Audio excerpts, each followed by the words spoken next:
So good morning everyone. In the last class, we have started the discussion on the characteristics and the applications of the DC generators. So good morning Koti and good morning Anita. And in that, so we have discussed about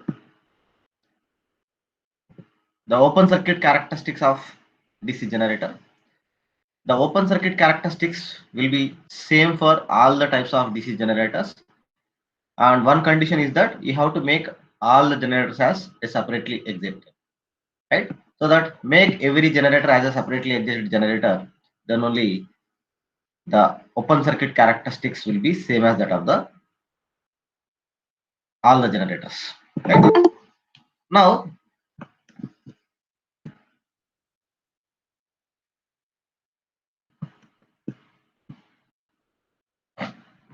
the open circuit characteristics is also called as the magnetization characteristics. The magnetization characteristics means so how it is going to magnetize. So from that means zero. That means when you are increasing the field current continuously, how it is magnetizing, right? And then it is how it is inducing the EMF. So that's why it is also called as a magnetization characteristics or the open circuit characteristics of a DC generator, right? Why? Because we have not connected any load here, right? So across the armature, we just connected a voltmeter. So a voltmeter should always be connected in open circuit or in parallel here. So this is in parallel connection with the armature. Actually, we have to connect a load here. If you connect a load, so then it will become a loaded generator. But now it's a open circuited generator.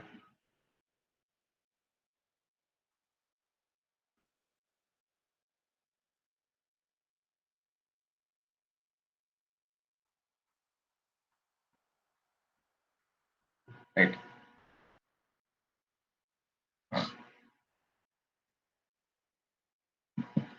Now we'll see how to calculate the critical field resistance from the open circuit characteristics. If you draw a graph,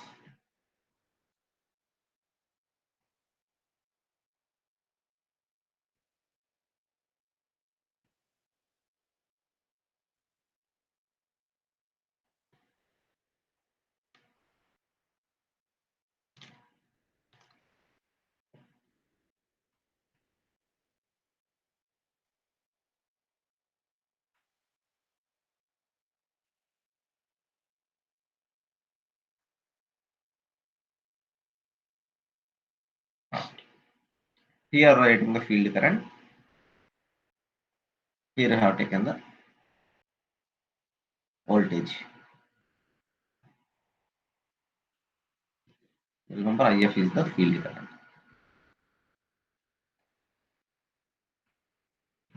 And the graph has been started from somewhere here, the residual voltage. From here it is linearly increased and then has been saturated. So that this is the actual open circuit characteristic. OCC. Now for this graph, we are having an armature here. This is the armature resistance and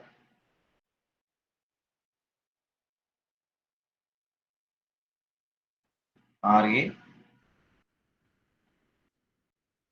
and the induced EMF EG.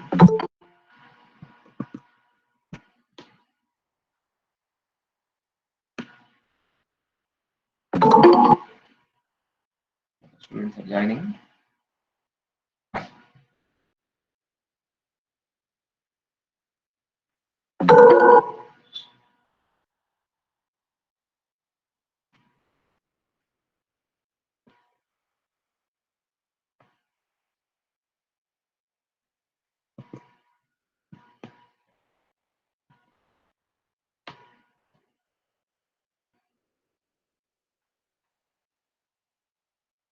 And suppose if you are having a field winding, it may be separately excited or it may be.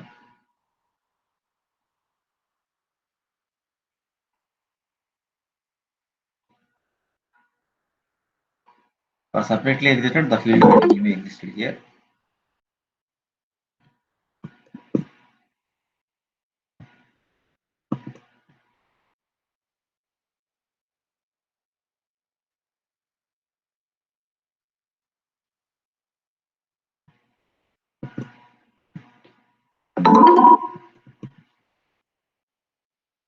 So don't get disturbed.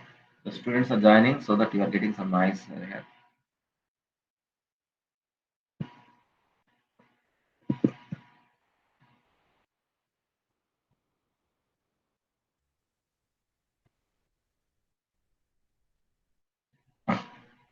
This is the field resistance.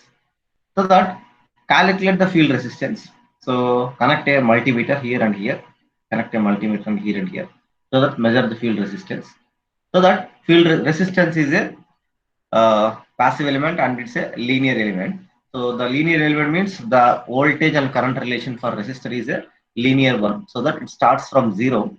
So that from zero or from the origin, so draw a line, straight line by calculating the field resistance. Right.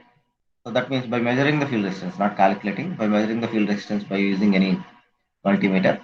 So it's a straight line passing through the origin.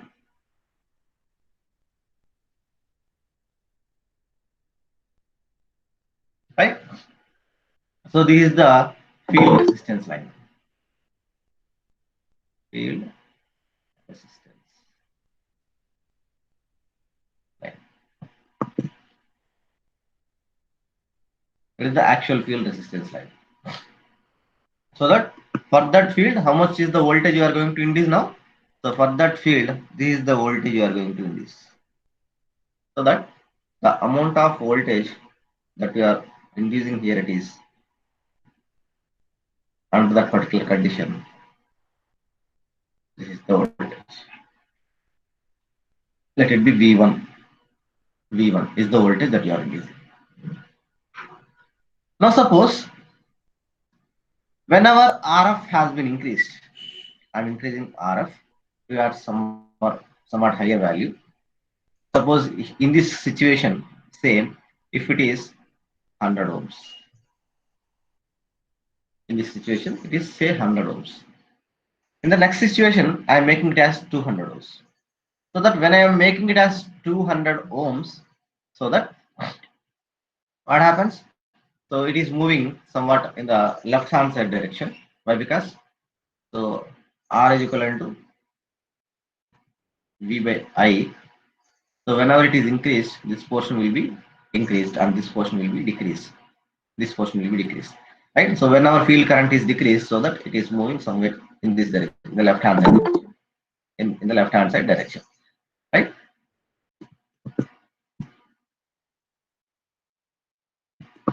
Therefore, so whenever you are making the field resistance to increase, it is moving somewhat lower because the current in the system has been reduced. So that this is the next field resistance line. Next field resistance line. So let it be R1, right? I am saying it as R2. The value of R2 is 200 ohms. It has been increased from R1 to R2. So that how much is the voltage that you are going to induce now? This is the voltage that you are going to induce now. And this voltage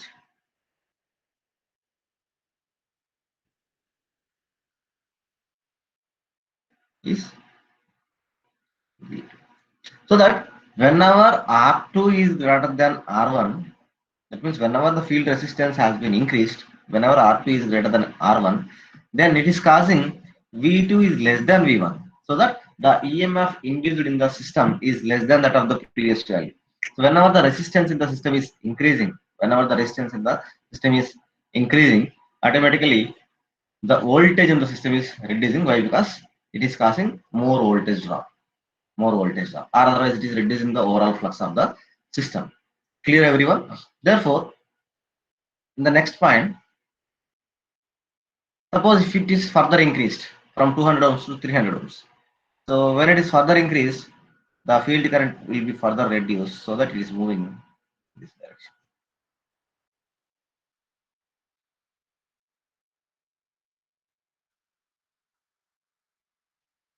In this direction. So that we are saying it as R3. It is 300 ohms. Now R3 greater than R2 greater than R1. So that as a result, how much voltage you are going to build up now? This is the voltage that you are going to build up. This is V3. So this is causing V3, which is less than V2, which is less than V1. Right? So therefore, whenever the resistance is increased, the voltage has been reduced further. Now, I am making a resistance line which is exactly in tangent with the field resistance line. Exactly in tangent with the field resistance line.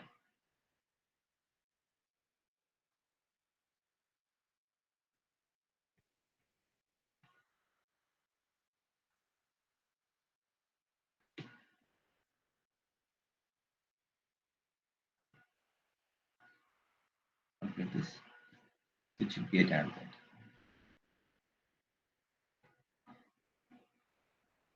So that this is R4.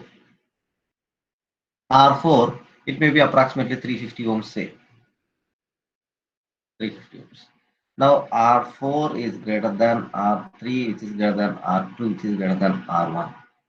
So which is causing because of R4, we are getting V4, which is causing V4, which is less than V3, which is less than V2, which is less than V1. Now finally, we are increasing the resistance beyond the R4, beyond R4.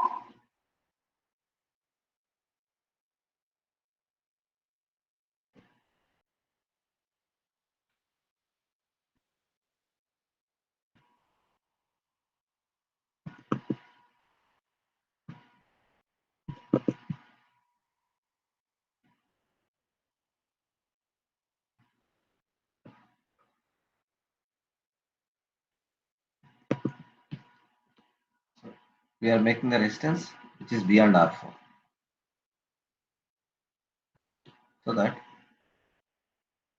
So R4 is the tangent line.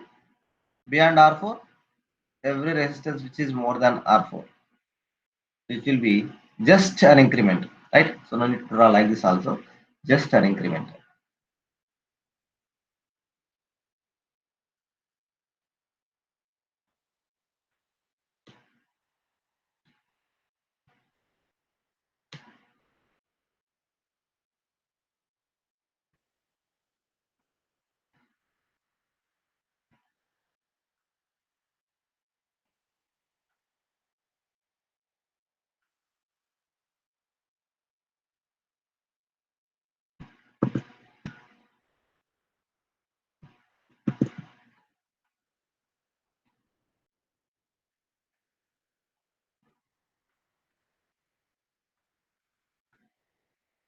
Just a minute.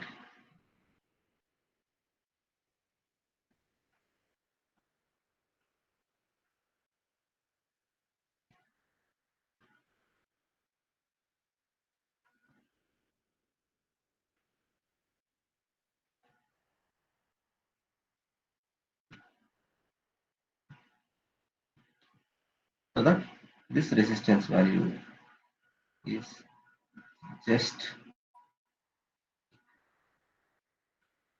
more than the R4 value.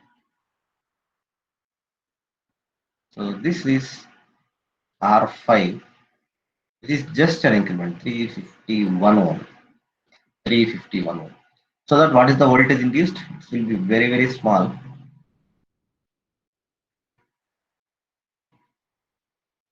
This is the voltage that has been developed. V5. So if you understand clearly, up to V4, the voltage developed is somewhat more, but V5 is very small. V5 is very small. Even though you are giving the field current, whenever the field resistance is more than R4, then the EMF induced in the machine will be very small. The EMF induced in the machine will be very small, right? Therefore, R5 is greater than R4, which is greater than R3, greater than R2, which is greater than R1, which is causing V5 less than V4 less than V3 less than V2 less than V1. Here, we have to concentrate one point that any resistance value beyond R4 is causing very less voltage induced across the armature. Across the armature. So any voltage beyond R4, is causing so very less voltage development across the armature.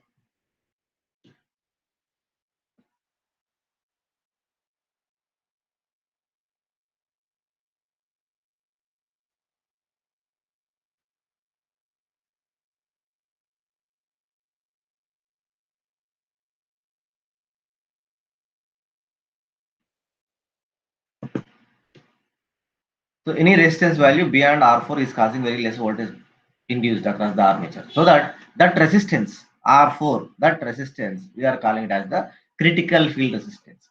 So why it is critical field? So any voltage below that is causing somewhat more voltage induced. Any voltage beyond that is causing very less voltage induced. So that R4 is called as the critical field resistance. Critical field resistance. So any resistance value beyond that is causing no voltage. That is very small voltage developed across the armature. So that it is called as RC. So RC. So what is RC? RC is called as critical field resistance. Critical field resistance. So the definition of critical field resistance is that critical field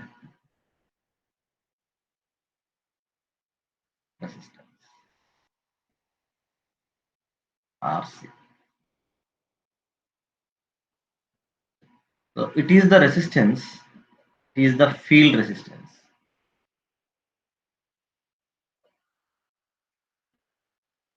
beyond which the DC machine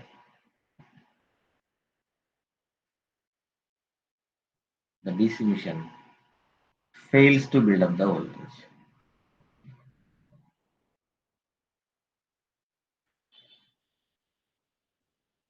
The DC machine fails to build up the voltage. So that is called as the critical field resistance RC. It is the field resistance beyond which the DC machine fails to build up the voltage. So is it clear, everyone? So please respond, students. So if you're having any doubts in this one, so please respond up to here. That is the way of calculating the critical field resistance. And from the graph, so draw a line parallel to critical field resistance line, right? From here,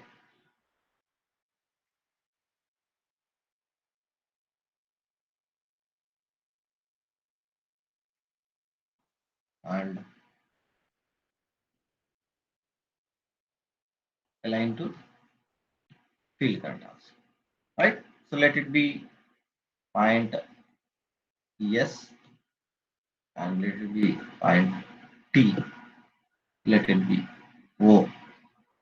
O. So how to calculate the resistance? So RC is equivalent to, so change in y-axis divided by change in x-axis.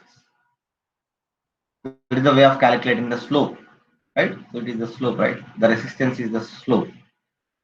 Therefore, change in y-axis is v for os divided by change in x-axis.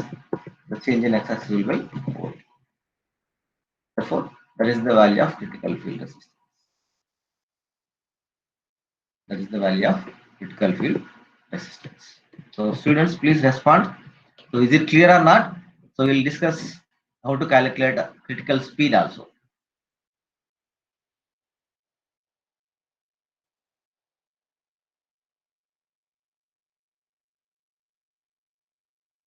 Respond, please.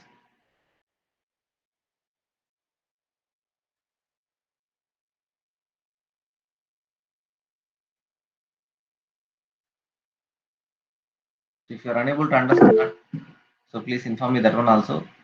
So that we will discuss one more time also.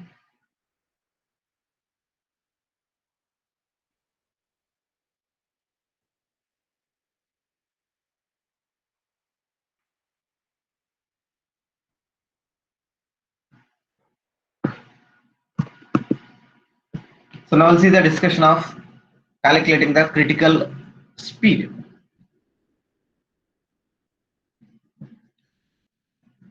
So it will be calculated from the same graph.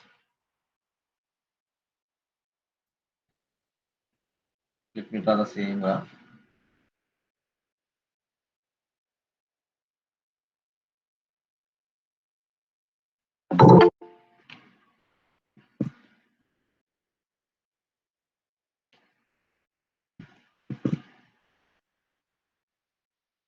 Here is the voltage V.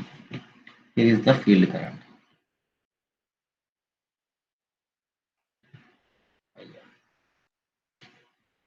So initially,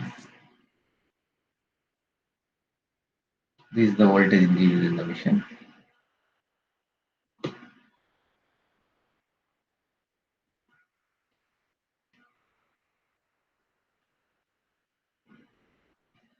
So this is OCC,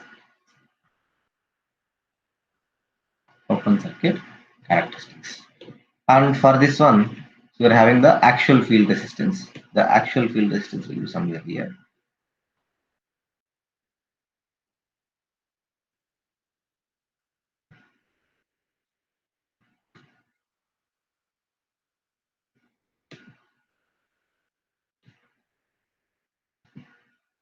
So this is the field resistance line.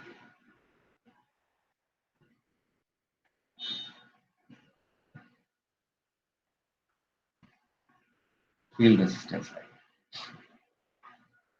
Now, suppose we are rotating the machine. So EG, what is the EG formula? EG is equivalent to phi Zn by 60 into P by A. So now I am maintaining the flux constant. Why? Because the poles are already constructed, so that there is no change in phi here, and Z is already the number of conductors. We are already constructed. We have already wounded the conductors. It is also constant. The number of poles are constant. The number of parallel paths are constant. So that we know Eg is proportional to phi into N. So phi is in your hand. You can maintain constant or not, and speed is also in your hand, right? So that as you are giving the mechanical input, so you are rotating the rotor in such a way that so it can induce the EMF. It can induce the EMF. Now I am reducing the speed. When the speed has been reduced, what happens to the EG? EG will also be reduced. So that suppose the speed for this line, is suppose say 1500 RPM. I am making 1500 revolutions per minute. 1500 revolutions per minute. Now I am making the rotor to rotate only at 1400 RPM. 1400 RPM. So that what happens, the EMF induced will be reduced, so that the graph will be, it's not the graph now, the graph will be in another graph, so it will be like this. It is inducing somewhat less EMF. Why? Because we are rotating at lower speeds.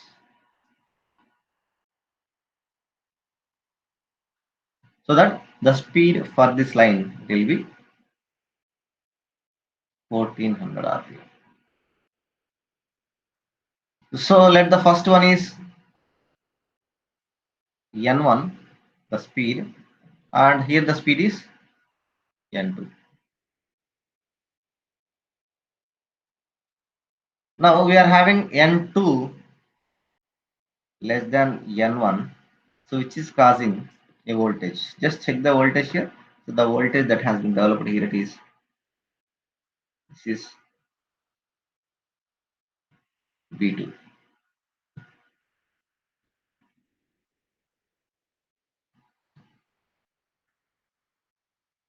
And here the voltage is V1.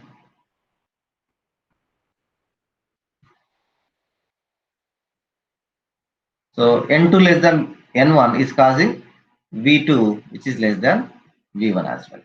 V2 less than V1. Now we are further reducing the speed.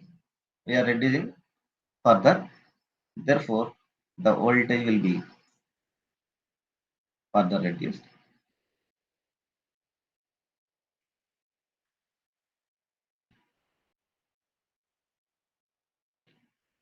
Say here it is 1200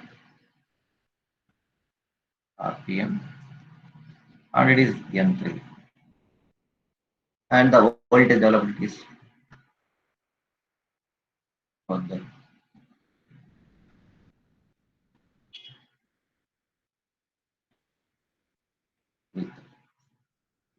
So again, N3 which is less than N2 which is less than N1 and it is causing V3 which is less than V2 which is less than V1.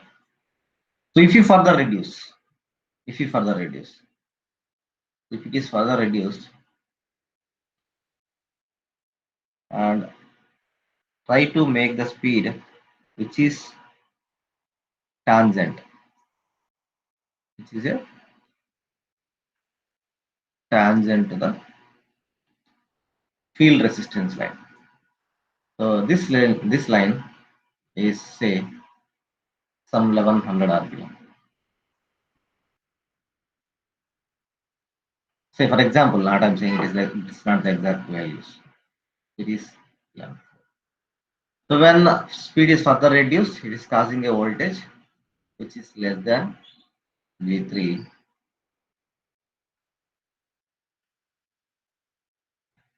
V4. Right? Now, if it is further reduced, the speed, if it is further reduced, so that if it is further reduced,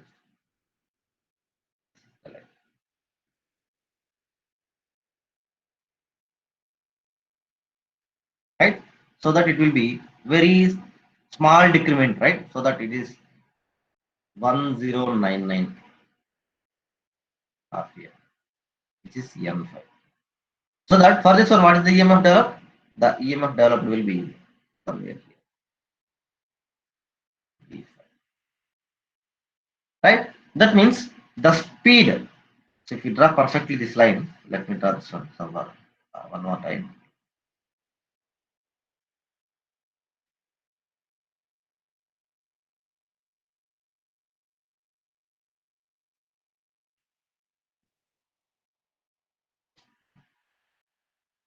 So that this is the altogether. Now,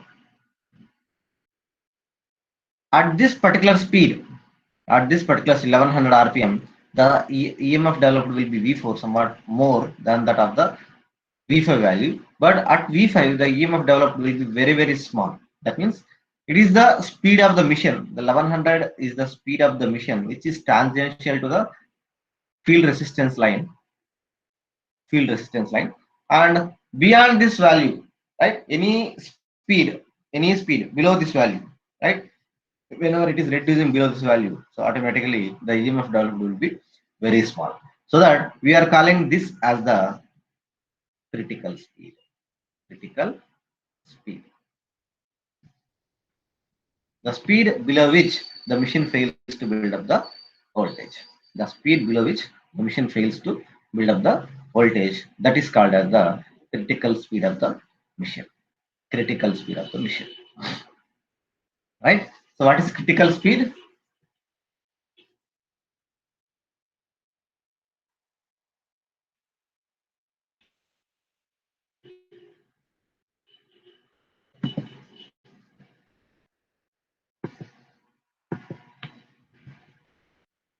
Experience.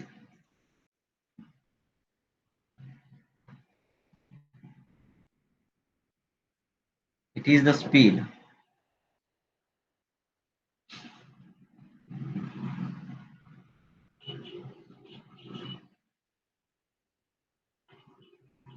of the machine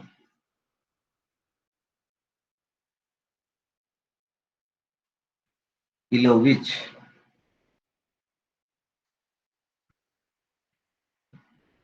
the DC machine fails to build up the voltage.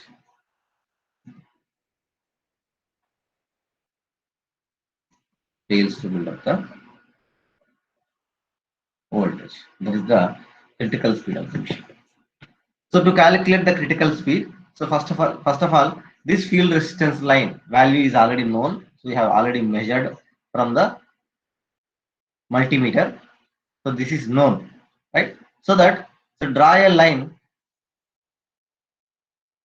to that one.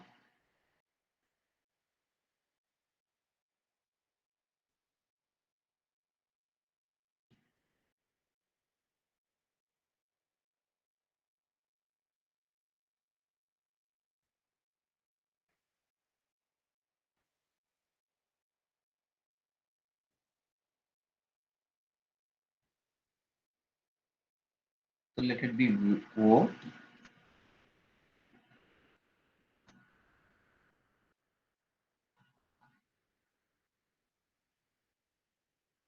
P, Q, O, P, Q, and draw one more line parallel to OCC.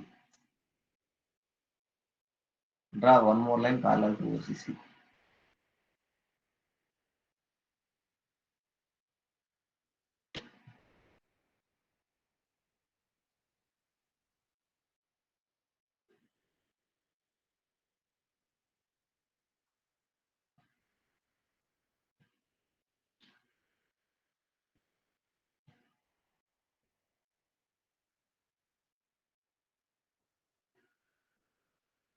This is R and this is S. R and S. So see, I'm joining now.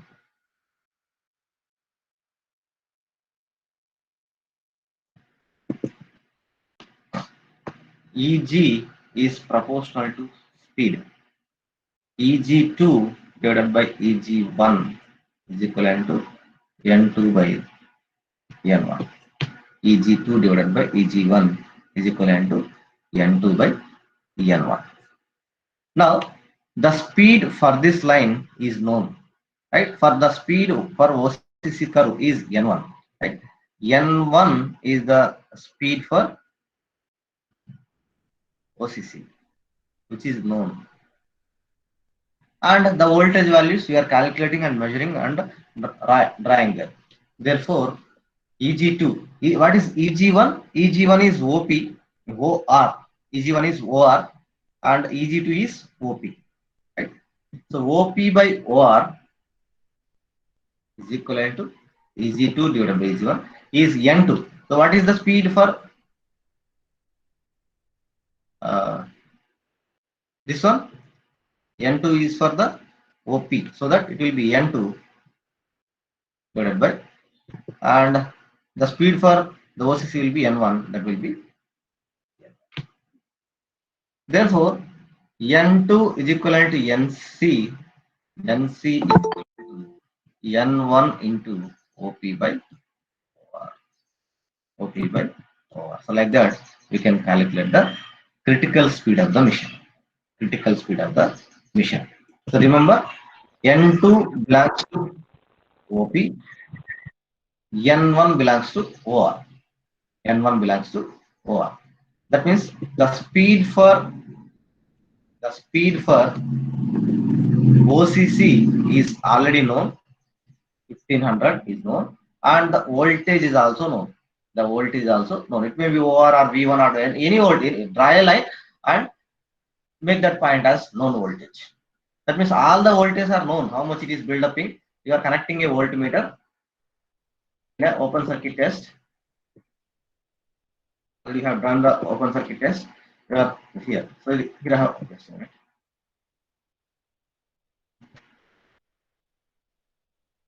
Here I have a voltmeter. So with the voltmeter, you are measuring everything, right? So that in a graph, so make a table here. So in the table, we are taking two values. So IF, how much I am giving, how it is increasing the EMF. You are writing for 0, it is 2 volts. For 1.1, how much it is 10 volts. 0.2, 0.3, 0.4, like that is continuously increasing, and it is also continuously increasing. And you are assuming that the speed for this entire system is N1, it is 1500 RPM. 1500 RPM. So that for any value here it is, the speed will be constant, it is 1500 RPM. So that throughout OCC, if you calculate here, if you calculate here, if you calculate here, anywhere the speed will be constant. That means for this field current, it is giving this one for that speed, 1500 RPM. For this field current, it is giving this much voltage for this speed. Whenever the field is reduced, it is not the waveform we have to follow. The waveform that we have to follow is changing here. See here.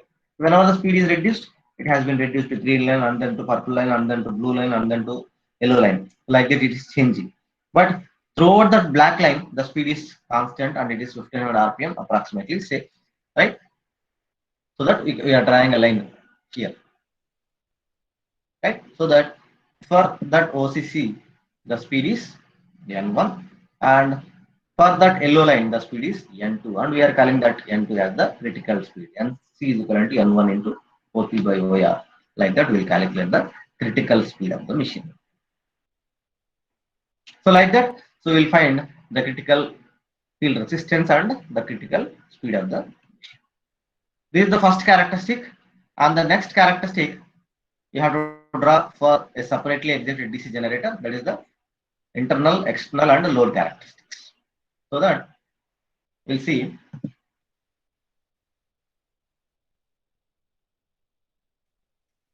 separately excited DC generator.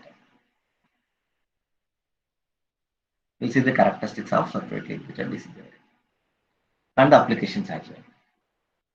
A separately excited DC generator will be just having a separate battery for the field winding.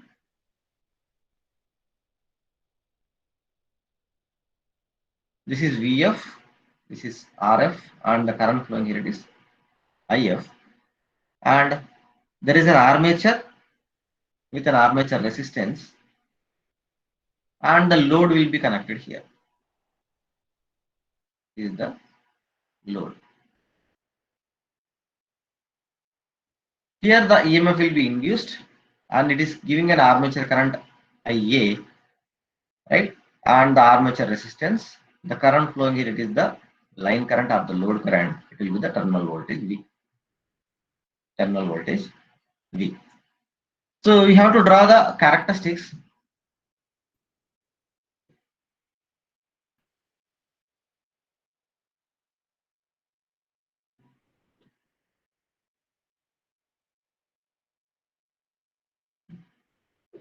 So this is the armature current, which is also equivalent to the load current. I am checking the voltage here whenever the armature current is increased. So armature current will be increasing, which means that the load is a variable load. That means whenever the load on the machine is continuously changing, whenever it is increasing, right? Whenever continuously it is increasing, how it is going to build up the voltage. Now we know for separately excited DC machine, VF and IF are constants. So that the load is here. This load does not have any impact on VF and IF, so that VF and IF are constant.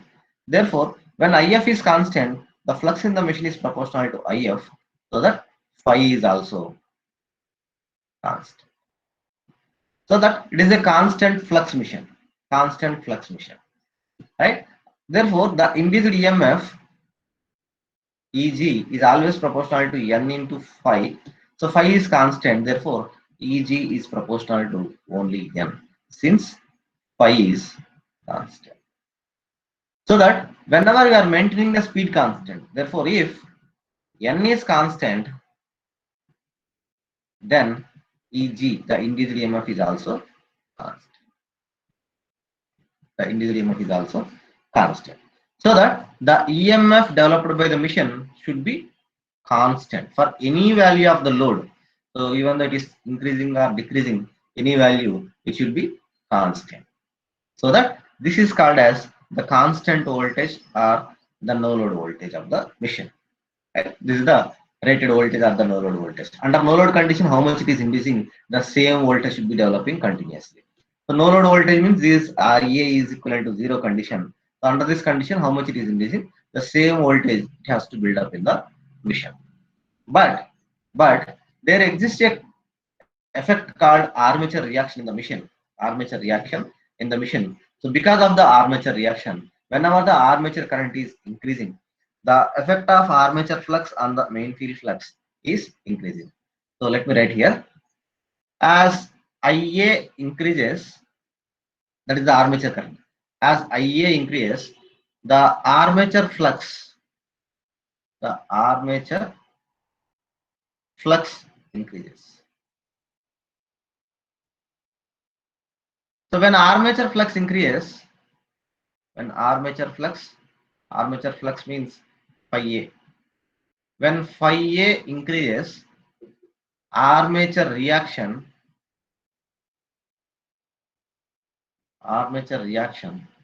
increases. Right? So when armature reaction increases,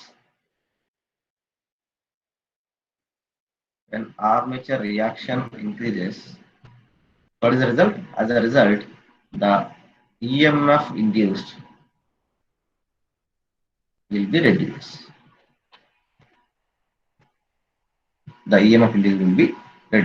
Therefore, we are expecting this much amount of voltage, but we are unable to get that much voltage. We are getting somewhat less voltage. So this is the voltage we are getting. So that is Eg. And this gap is because of what? This gap is because of armature reaction drop.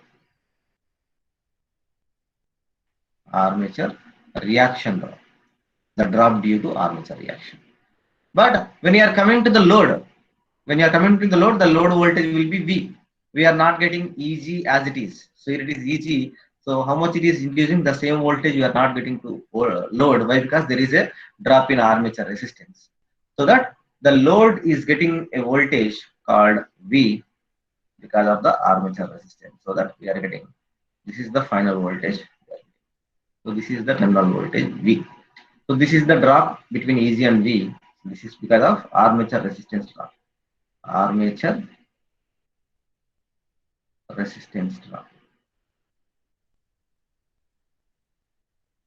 IARA drop.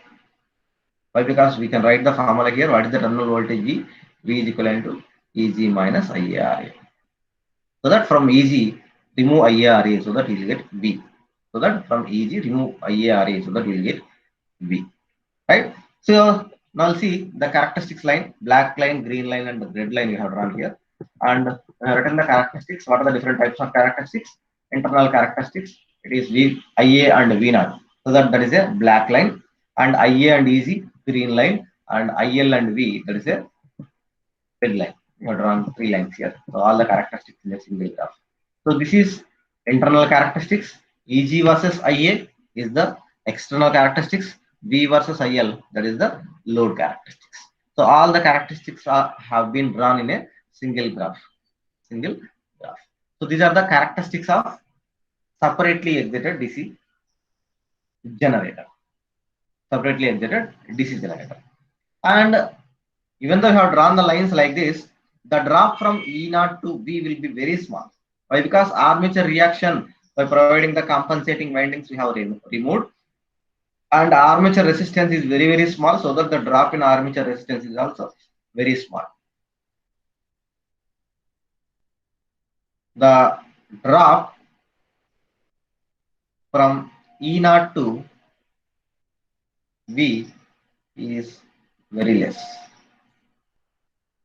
Therefore, the separately excited DC generator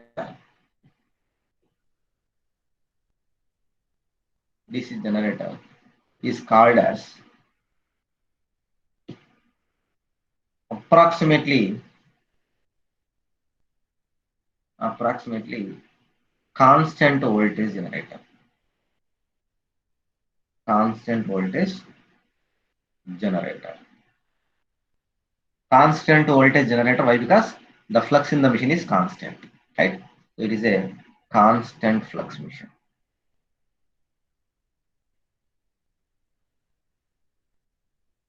Constant flux machine, right? So it is a constant voltage generator, right? Because the drop from no load to full load. So it is a no load condition. E0 is the no load condition. And whereas V is the full load condition. It is the full load. So that the drop from no load to full load is very small. So that we are calling this as a constant voltage generator. Constant voltage generator. Right? Therefore, it is having certain applications. So we can use for all constant voltage applications. But we are unable to use this generator. Why? Because it is a separately excited generator. So even though it's a generator, for generator, we are giving the separate excitation, that is separate voltage battery source, so that it is not having that much applications. It is not having that much applications. Why? Because it needs a separate battery. But still we are using in a particular applications. So in the laboratory purpose we can use, right? And for controlling a wide range of speed control.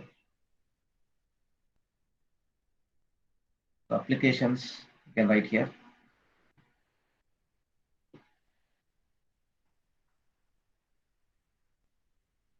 The applications of this one is first one. It is acting as a supply to DC motors. Acting as supply to DC motors. For DC motor, we need to give a DC supply. And second one, laboratory purpose.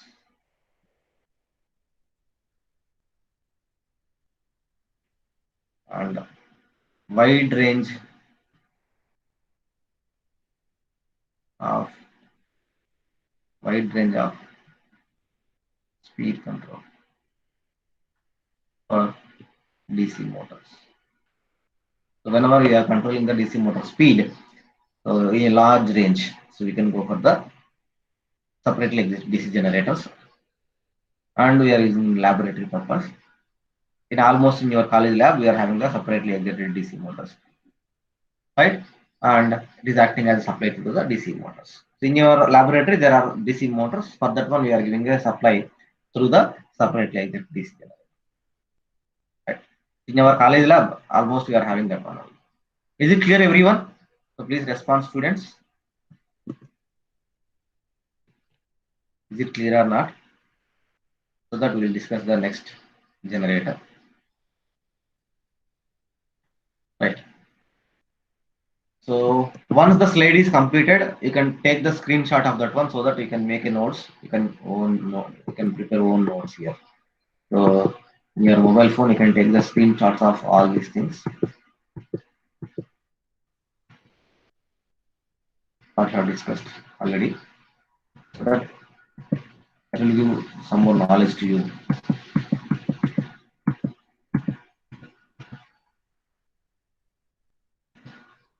And the next generator is the DC shunt generator.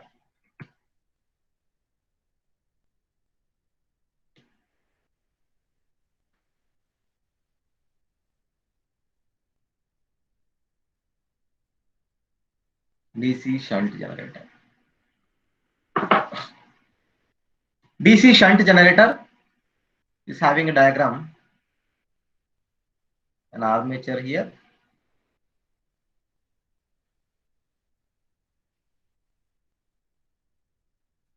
load here,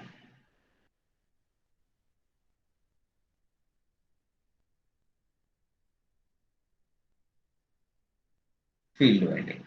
There is the shunt field winding.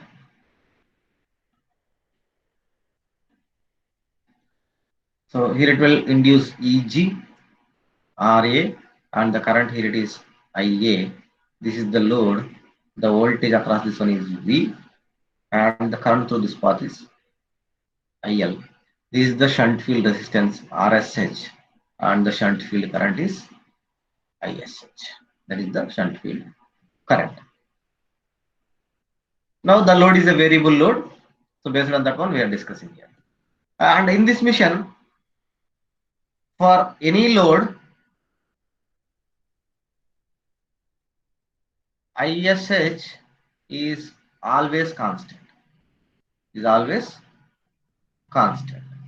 When ISH is constant, the flux phi SH is always proportional to ISH. Therefore, phi SH is also constant.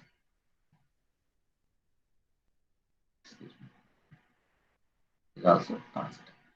Therefore, as phi is constant, it is called as DC shunt generator. DC shunt generator is called as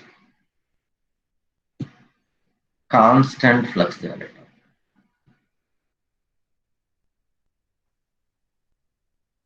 For any variation in the load, so it is having the constant flux, right?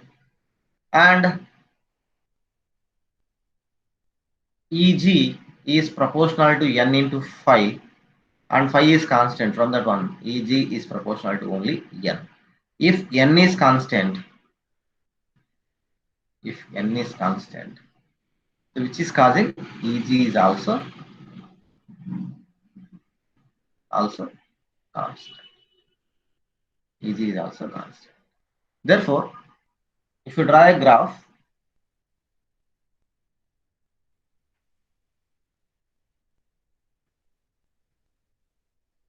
this is the armature current. We are having the formulas here.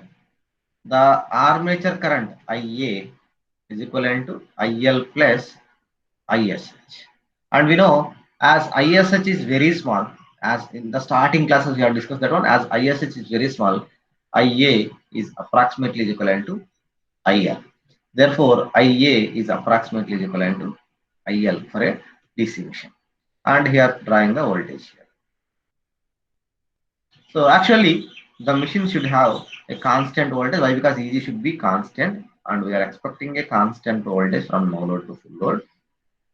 So it is the no load voltage E naught. So under full load also it has to give the same voltage, but it is not going to give this much voltage.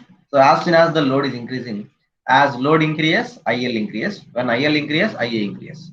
So as load increases, the load current IL increases. As a result, IA increases. Therefore, armature reaction increases. Armature reaction increases. So when our armature reaction increases, the voltage will drop from no load voltage to somewhat less value, so that it is dropping from that point to this point. So that here have EG. So this is because of armature reaction drop. Armature reaction drop. And the same voltage, it is not coming to the load. The load is getting V, where V is equivalent to EG minus IARA. So from EG, so remove drop of RA, so that we'll get this is the V. So this is armature resistance drop. Armature resistance drop. So again, black line is the internal characteristic, green line is the external characteristics, and the red line is the load characteristics. So that it is similar to that of a separately excited machine, but the advantage here it is not having a separate source requirement. So it is having a single source, that is a mechanical input. We are giving the mechanical input here. For separately excited also, we have to give the mechanical input, and as well as we have to give the battery here. So we simply give the mechanical input so that it is giving all the characteristics. So that it is having somewhat better application than that of the separately excited DC generator. So that so it is used for battery charging. The applications are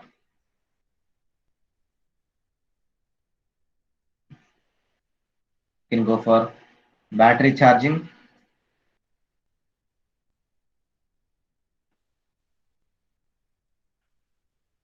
and you can go for giving the excitation for the synchronous generators.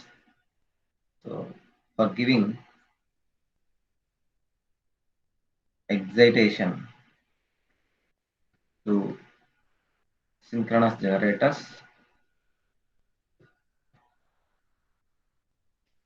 remember synchronous generator is the generator which we are using in the power plant. In hydro power plant, thermal power plant, and nuclear power plant, we are having a generator that is a synchronous generator. It's not a DC generator, right? It is a synchronous generator. So it's a major generator and the best generator.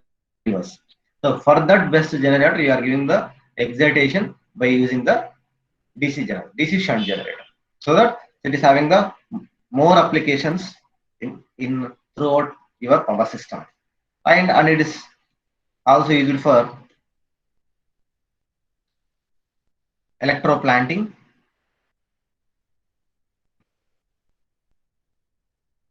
electro planting.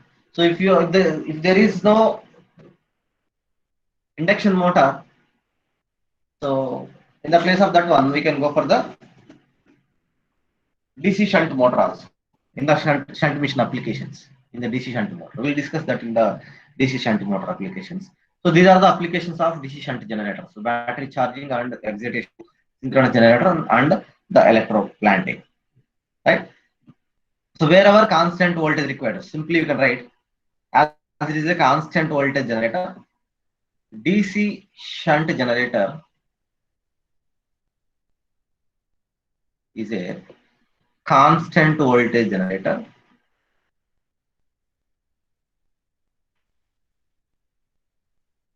Why? Because it is constant voltage generator, the drop from no load to full load is very small. So it can be used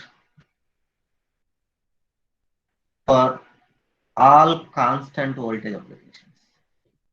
All constant voltage applications. For any application which needs a constant voltage, right? So there we can use the DC shunt generators. There we can use the DC shunt generators, right? And the DC shunt generator, it is the one of the best DC generators. We have understood everything here. If you are having any doubts, please clarify your doubts, students.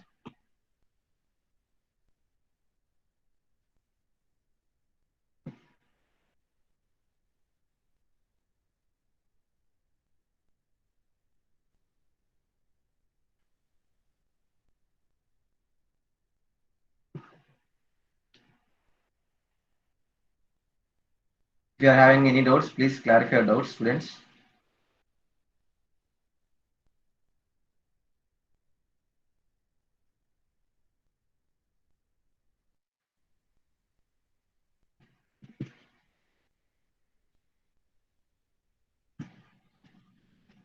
No doubts, right?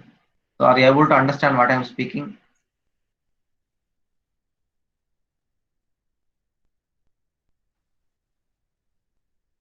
If you are unable to understand anything, you have to inform. So I'm informing you that.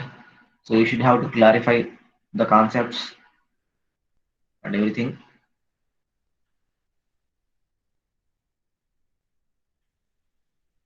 Right? So that's all for today's session.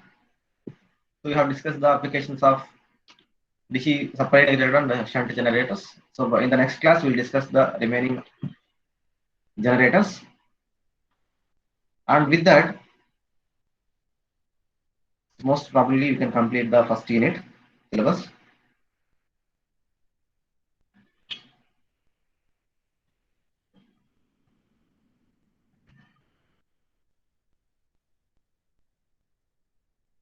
Then let me check how much is the syllabus we are having.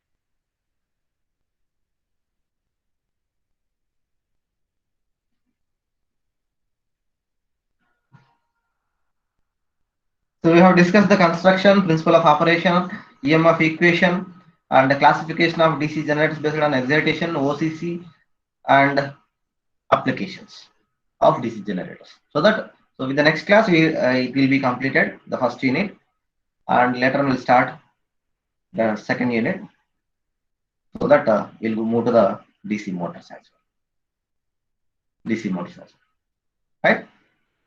So thank you all of you. Thank you for attending the class, and thank you for responding. Some people. Okay, bye all of you.